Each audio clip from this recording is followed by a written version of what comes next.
বন্ধুরা কেমন আছো তোমরা সবাই? আশা করছি অনেক ভালো আছো, আমরাও খুব ভালো আছি। ব্লগ ভিডিও নিয়ে একটা চলে আসলাম তোমাদের সামনে। আর আজকের দিনটা কি বলো তো, একদম বৃষ্টি ভেজা একটা দিন বলতে পারো। আজকে না দুদিন মানে গোটা এক সপ্তাহ ধরে আমাদের এদিকে প্রচুর বৃষ্টি হচ্ছে। মানে যখন হচ্ছে তো খুব পরিমাণে হচ্ছে, যখন নাই তো এই আকাশ ড্যাম, মানে সাথে সাথে দিন একদম আকাশটা দেখতেই পাচ্ছ তোমরা। একটু আগে বৃষ্টি হয়ে গেল, তবু এখন কিরকম হয়ে আছে, অন্ধকার অন্ধকার ভাব। এখন কিন্তু 7:30টার মতো বাজে, আমি এতক্ষণে উঠলাম কারণ রাত্রিবেলা তো ঘুম হয় না। যে কি বলবো, একদম আকাশ প্রচুর যেমন বৃষ্টি তেমন হাওয়া, তার আবার মেঘ ঢাকাটা কি।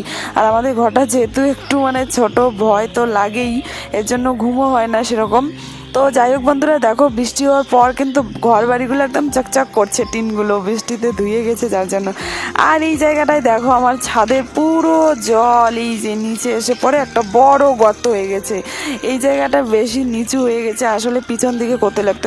তো তারপর বন্ধুরা আমি এখন স্নান করব, বাসি কাজকর্ম করব, তারপর যাব ওই যে আমার কাজে ভিডিও অফিসে। তো তোমরা ভিডিওটা দেখতে থাকো শেষ অবধি কী হয়। আর আমি এখন কেবল ঝাড় দেবো। তো এখন আমি রেডি সেডি হয়ে গেছি, তাড়াতাড়ি একদম রান্না বান্না সেরে ঝাড় মোছা মুছি সব কমপ্লিট, তাড়াহুড়ো করে রেডি হলাম ওখানে যাওয়ার জন্য।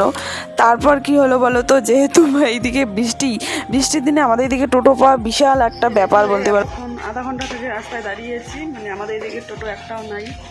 তো বৃষ্টির দিনে এরকমই হয়, আজকে যেহেতু সকাল থেকে বৃষ্টি, একটা টোটোও যাচ্ছে না রাস্তা দিয়ে। তো আমি ততক্ষণ থেকে তাড়াহুড়ো করে বাড়ির সব কাজ করলাম, রেডি হইলাম যাওয়ার জন্য। এখন আর যাওয়া হবে না, মনটা খুব খারাপ লাগছে এরকম রেডি হওয়ার পর।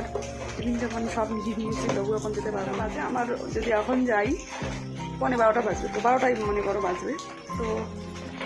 তো তখন যেহেতু খুব তাড়াতাড়ির মধ্যে যাওয়ার জন্য আমি রেডি হয়েছিলাম, খেতে পাইনি, টিফিন বেশি করে ভরে নিয়েছি।